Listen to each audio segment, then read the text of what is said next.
welcome for your first time at the Coach's Corner. If many do not know, there has been some changes in the WJU men's lacrosse team, with your being the biggest one. And what type of challenge has it been being a young coach like yourself so far, taking over a good team? Yeah, well, first, thank you for having me, Chris. And yeah, it's certainly been a challenge. I think the biggest one is, I've played with some of these guys, and anything I can do to separate myself from them is going to be huge. I'm in that leadership role, so I can't be hanging out with the guys after practice anymore. It's I got to take this seriously, and if I don't do that, then things start to fall apart. So it's important that I take ownership of this leadership role and make the most out of it. Well, the cupboard was definitely not left bare with you stepping into the head coaching position from being an assistant last year. What types of things do you put a lacrosse team through in the off season? As you were the team, like I mentioned to you, you were always out there the whole fall. Every day I would see you working out the team.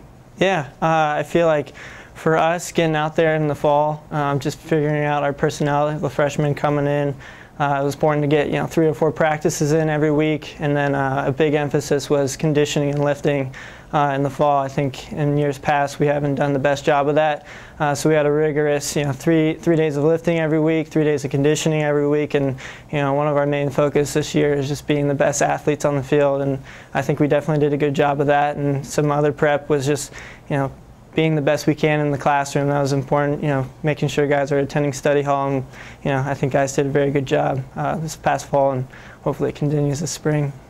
Well, switching to the preseason, with it being in the final stretches for it, tell us what it was like practicing outside amidst snow and other wintry conditions that you have here this time of year in the Wheeling area. Yeah, I mean, it's been sort of tough this year, but definitely not as bad as it has been in years past. Fortunately, we've been out on the practice field every single day so far this spring semester, so it's been a blessing. It's been pretty cold out at night. We've had a few snowstorms, but nothing too bad to limit us.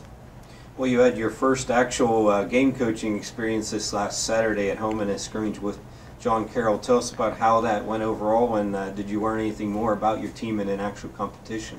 Yeah, well, first I just want to thank Chris Cooper and John Carroll for coming out on such short notice. They were great to come out on basically 6 days notice. So we were thankful for them and their efforts to get out here. But yeah, it was definitely a great experience for our team, and it was a learning experience for us. I think we did a lot of things right and only a few things wrong. So it's just a matter of looking at the film and tweaking a few different things. But we definitely learned that we're a great team, and it's important that we have confidence going into our season with the number of ranked teams we're about to face. So definitely learned a lot, and continue to move forward. Well, give us a few players for everyone to be on the watch out so far for this year, and maybe a couple that people may not know from last year that are new. Yeah, obviously, we have 2 great attackmen in Matt Lee and Derek Downs. Both all-conference players last year. They're going to have another great season. All of our seniors are going to be pushing for significant playing time. So, Bryce Brochu, Luke Gilman, Troy Mendenhall, Zach Crabtree, just a very, very talented senior class. And some of the newcomers we have, Sean Height and Trent Kindle, they'll be great 2 midfielders for us. Jamison Smith, he's very talented all-around player. So expect a lot from our freshman class, expect a lot from our sophomore class, and our junior class is right there being great leaders like the seniors.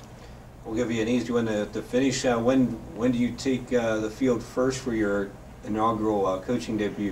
Yeah, coaching debut will be February 27th. We play Malloy up in New York, so they're 19th preseason ranking, and it'll be a great test for us, but we're certainly excited for us. We've been keeping that date close to our calendar, and we're just excited to finally be able to show what we can do.